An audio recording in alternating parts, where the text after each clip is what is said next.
Hey, all right. Welcome back to Talking Ball with Pat Leonard, everybody. Great to be back after a little summer break. Football in high gear, especially in this New York area, thanks to Saquon Barkley and the New York Football Giants.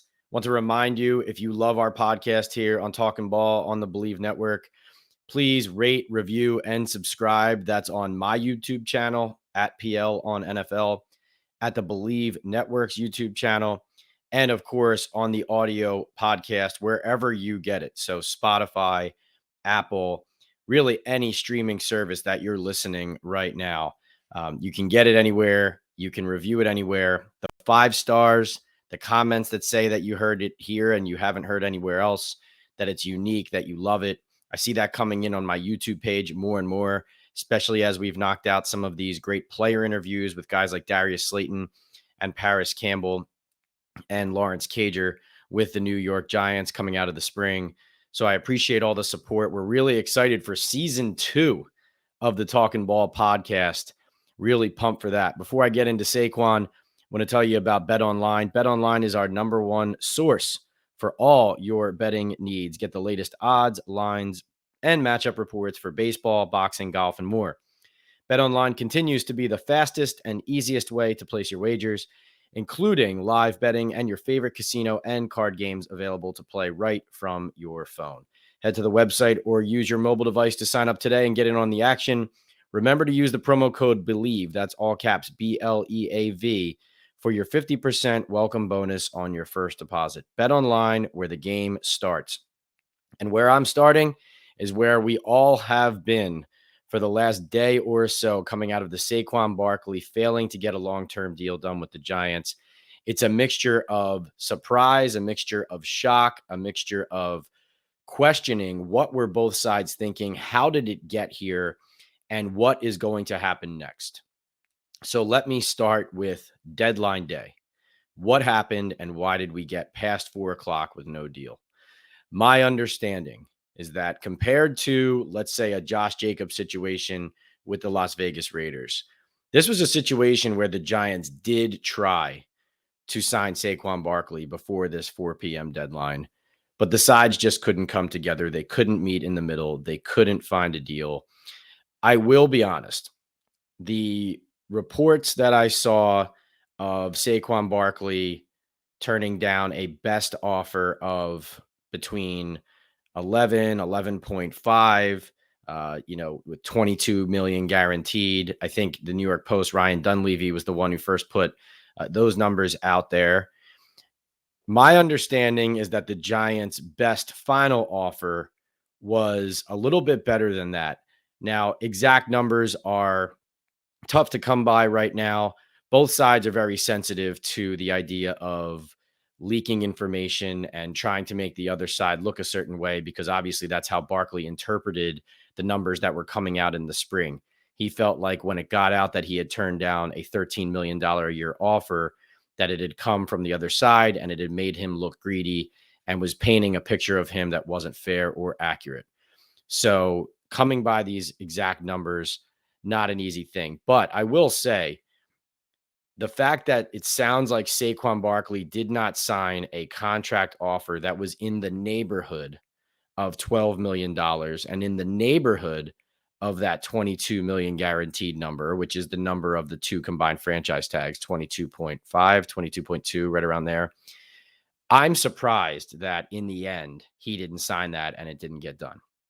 I'm also surprised that, let's hypothetically say the Giants got to 12 and Saquon Barkley wanted them to get to 12.5 and add an extra million guaranteed on top of, let's say, 22. I'm also surprised that the Giants at the end didn't recognize the value in maybe spending a little bit more to avoid the potential worst case scenarios on the other end of this. And that is Saquon Barkley's threat to possibly hold out.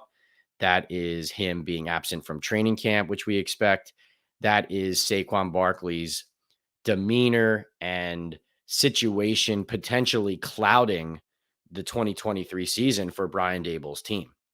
He is without question one of the best players on this team. And when you don't take care of one of your own, that sends the wrong message. like I said, it wasn't like the Giants said, we don't want to give you anything. They did try to sign him. So it's not like the Giants said, screw this. You're playing on the tag. We're not dealing with you at the deadline. That's not what happened. Still, it is rare in the NFL when everybody in the building and in the country and in the media space knows a team's best players, that a team doesn't take care of them. Sometimes you get to a point where the relationships run its course. And even though the team took care of a player, eventually it sours and it's time to move on. Obviously, even look at the Odell Beckham situation. Even before the Giants traded Beckham, they initially were in talks with other teams. They still eventually paid one of the best players and most talented players in their franchise's history and gave him a long-term contract before ultimately, the relationship sours and they trade him to Cleveland. But Odell still got that big contract. So you look at this and you say the Giants have good feelings coming out of the 2022 season. They make the playoffs for the first time since 2016. They win a playoff game for the first time since they last won the Super Bowl. And this guy, Saquon Barkley, along with Dexter Lawrence and Andrew Thomas, I would argue, the three best players on the team last season. And then Daniel Jones obviously had a really good year. But those are the guys you got to take care of. And so not getting it done with Saquon, even if and when he does return, to me, threatens the chemistry of the team. It threatens the ability for this to pick up where the team left off and really try to build on something. Because let's face it, at the end of this, even I'm not Saquon Barkley's number one fan. I like him as a person. I like dealing with him. I think he's a good player. I don't think he is the top level star, Christian McCaffrey level, worth that kind of money guy. But in the context of the Giants team and makeup, and especially with the success they had last year, I think it's also a fair and easy argument to make that he's worth more dollars to this team than he would be to other teams, most other teams. So I see where Barkley was coming from, holding his ground. I also see where the Giants were coming from, saying there's only so far we can go. We don't want to overpay a running back after drafting a guy number 2 where that is too high to draft a running back. And we don't want to make the same mistake twice. We're going to get criticized for the same mistake if we overpay a guy running back who, while he catches the ball, is not a top receiving running back. So I agree with that too.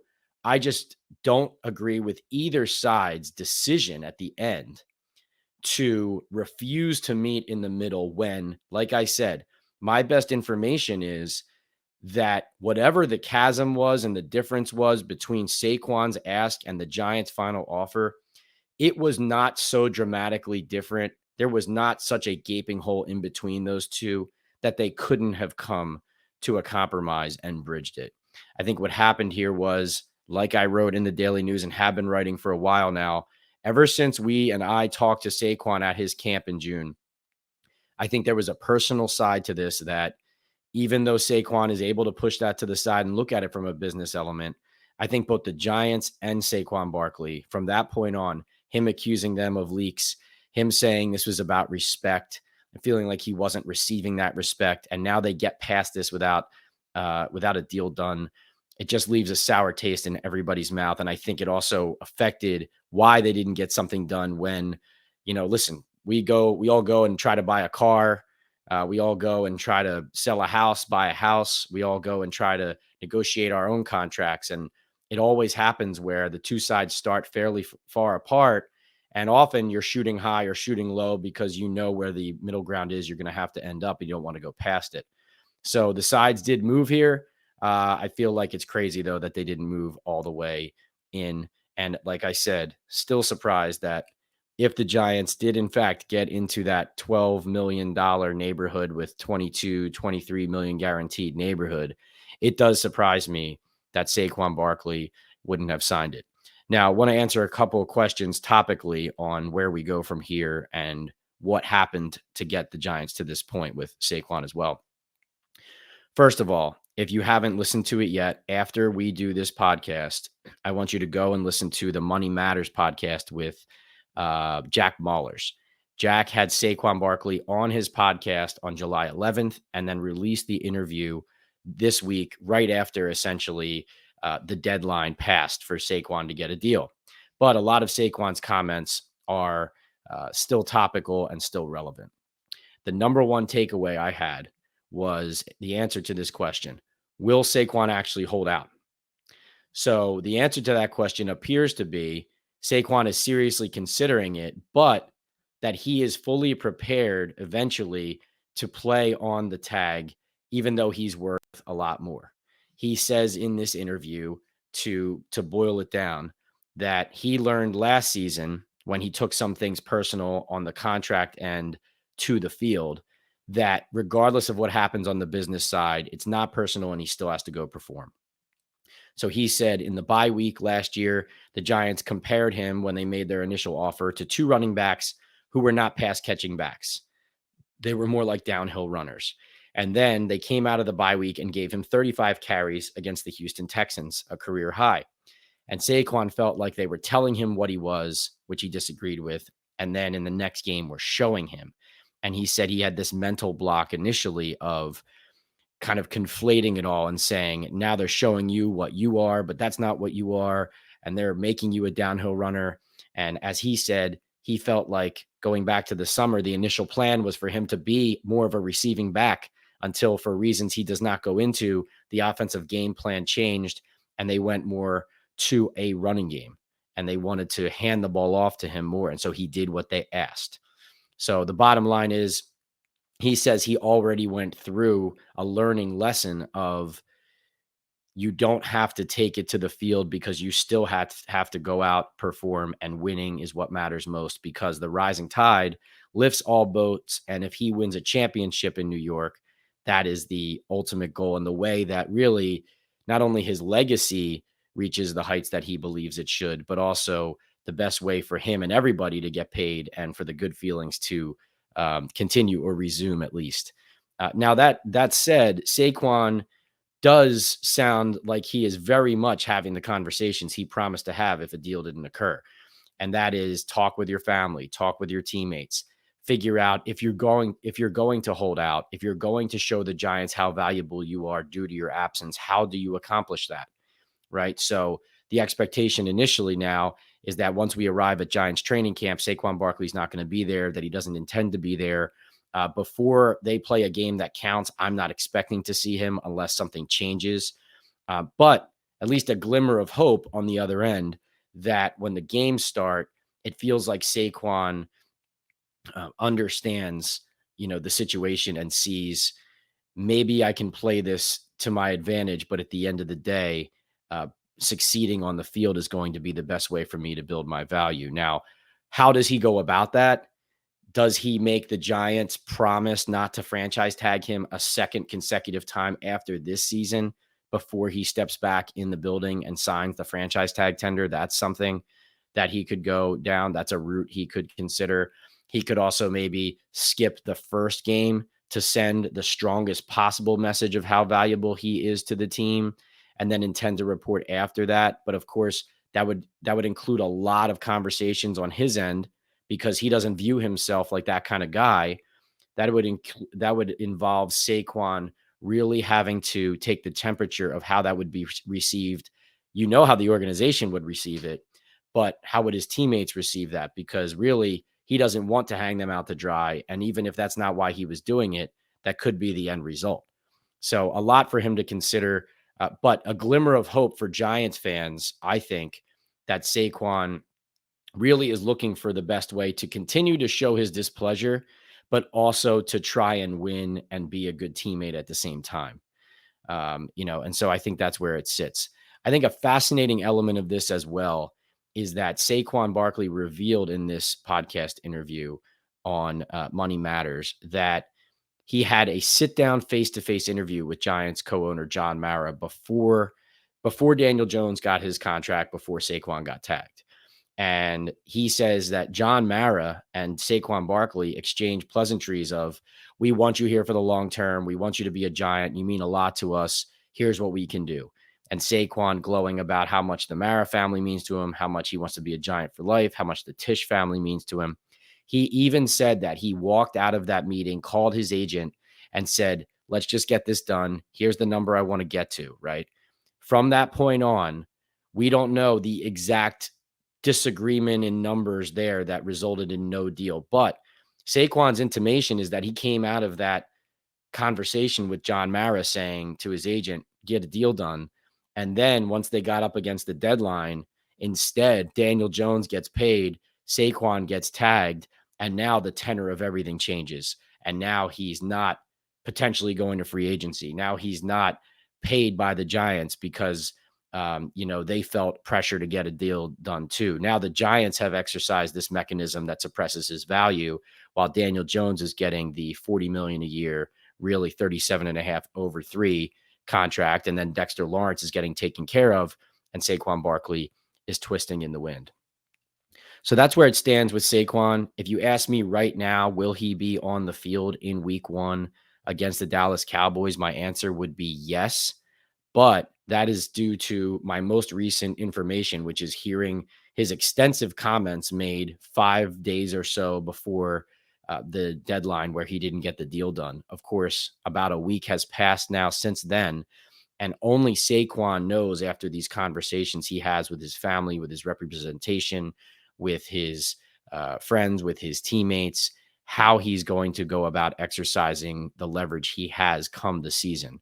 My take on the personal side of it is that this got personal enough that a holdout is very possible. Like, I think anybody who's shaking their head and saying that it's ridiculous to, put fear into people's hearts that that's a reality because there's no way Saquon's actually going to do it. I don't think that's accurate. Like, I do think this process soured enough and the relationship fractured enough that a holdout is possible.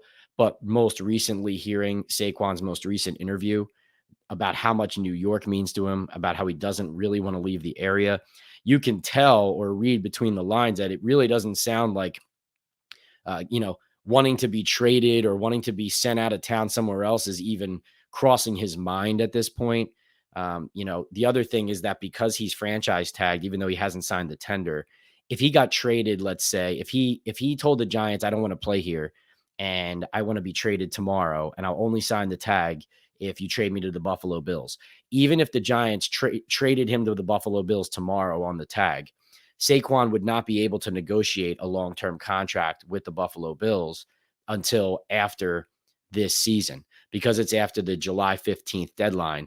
So in order to get a new contract somewhere, he would have to have that tag rescinded, possibly sign a lower deal than that, then get traded, or the tag could be rescinded and he would hit free agency, in which case, if he were on the free agent market, we all know how that's been going for the entire running back market as a whole. As I talk to you right now, guy like Dalvin Cook still on the market, right? Cut by the Minnesota Vikings after being a huge part of what they've done for many years. So, that's a doomsday scenario, worst case scenario, but it's important to understand that Saquon could not sign a tag, get traded tomorrow to another team in a tag and trade and immediately negotiate a long-term deal there.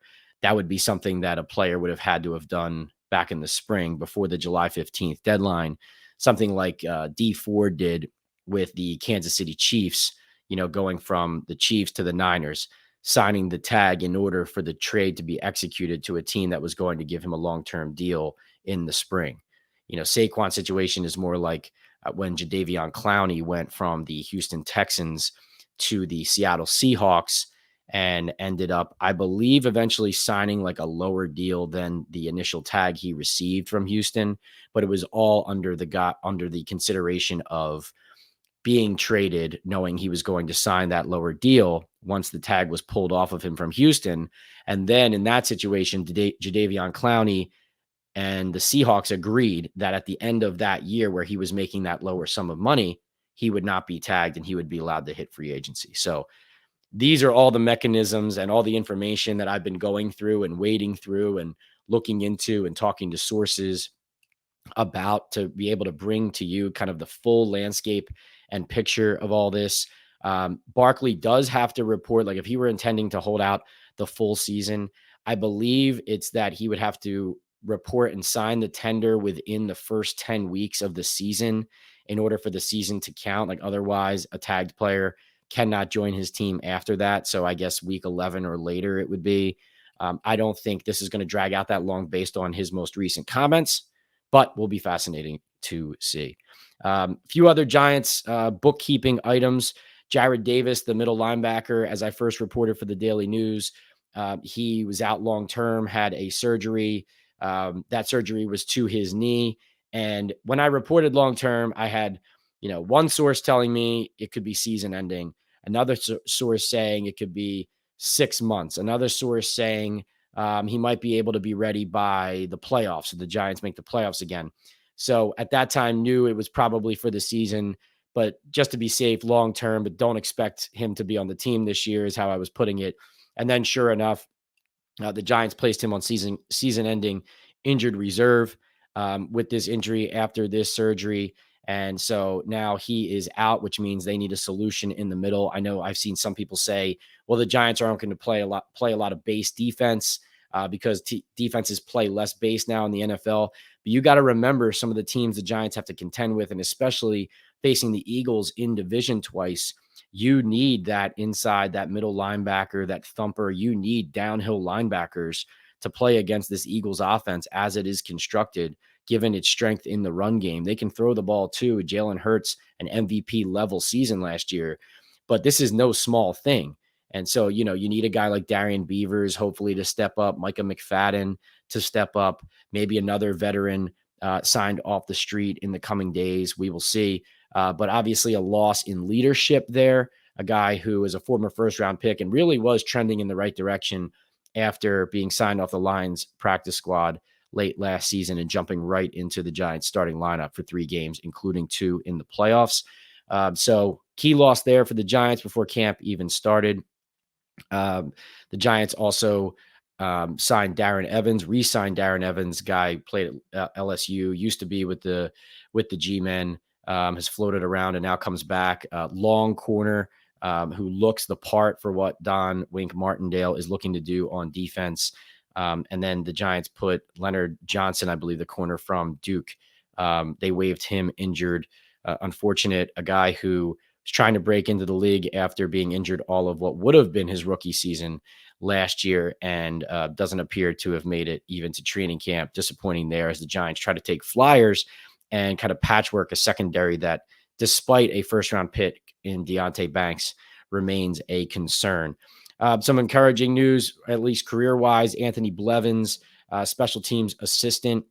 He gets the head coaching job with the Vegas Vipers. Was on that prior to the team announcing that, breaking that news. Anthony Blevins, a guy who's well-respected by players, put in his time over several coaching staffs with the Giants.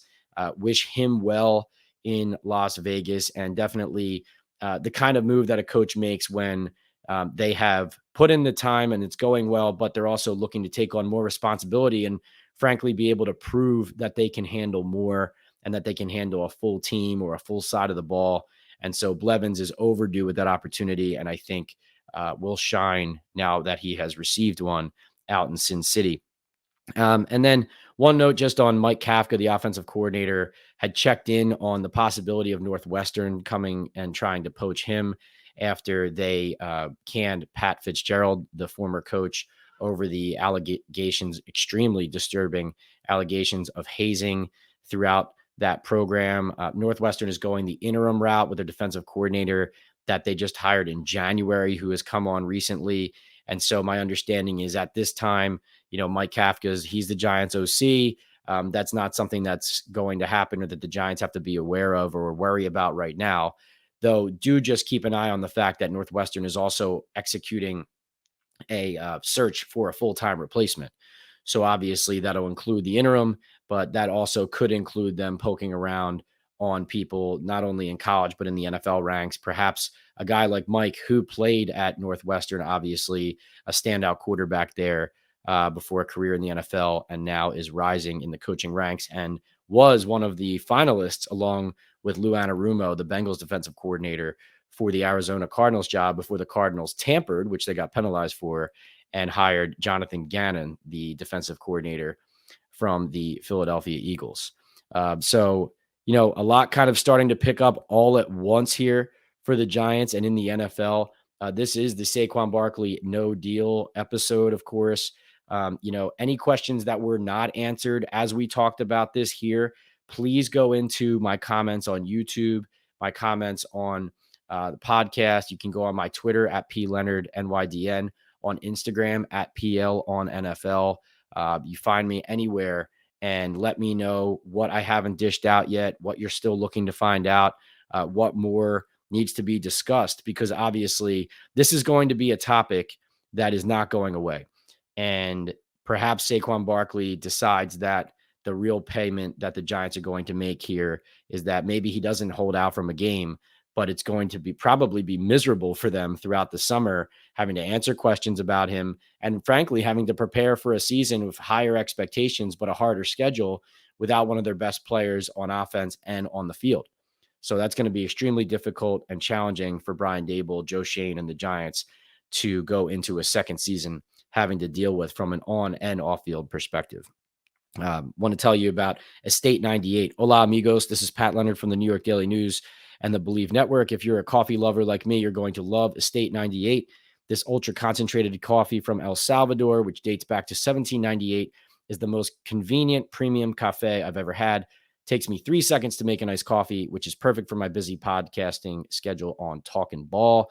And I can take it with me on the go and make it anywhere. With its rich smell and notes of milk chocolate and tangerine, this Essencia de Cafe has replaced my old coffee runs. Go to Estate 98 Coffee on Instagram, order and enjoy. Salud.